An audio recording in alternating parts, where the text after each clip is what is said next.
அமெரிக்க கட்சி என்ற பெயரில் கட்சி தொடங்கியுள்ள தொழிலதிபர் எலன் மஸ்க் அமெரிக்காவில் உண்மையான அரசியல் மாற்றத்தை விரும்புகிறார்கள் என தெரிவித்துள்ளார். அமெரிக்க அதிபர் டிரம்பின் தீவிர ஆதரவாளராக இருந்தவர் எலன் மஸ்க். தற்போது டிரம்ப் மஸ்க் இடையே மோதல் ஏற்பட்டுள்ளது. இருவரும் மாறி மாறி விமர்சனம் செய்தனர்.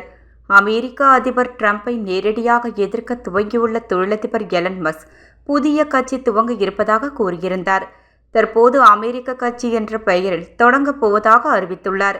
இதுகுறித்து சமூக வலைதளத்தில் எலன் மஸ்க் கூறியிருப்பதாவது: இன்று அமெரிக்க கட்சி உங்கள் சுதந்திரத்தை உங்களுக்கு திரும்ப கொடுக்க உருவாக்கப்பட்டது.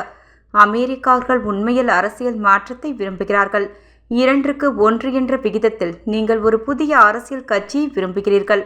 அது உங்களுக்கு நிச்சயம் கிடைக்கும். நமது நாட்டை வீண் செலவு மற்றும் ஊழல் மூலம் திவாலாக்கும் விஷயத்தில் நாம் ஒரு கட்சி முறையில் வாழ்கிறோம், ஜனநாயகத்தில் அல்ல. இவ்வாறு அவர் கூறினார். மானியங்கள் இல்லை என்றால் மஸ்க் கடையை மூடிவிட்டு தென்னாப்பிரிக்காவிற்கு திரும்ப வேண்டியிருக்கும். அதன்பின் ராக்கெட் ஏவ முடியாது, செயற்கைக்கோள் அல்லது மின்சார கார் உற்பத்தி இருக்காது என ட்ரம்ப் கூறியிருந்தார்.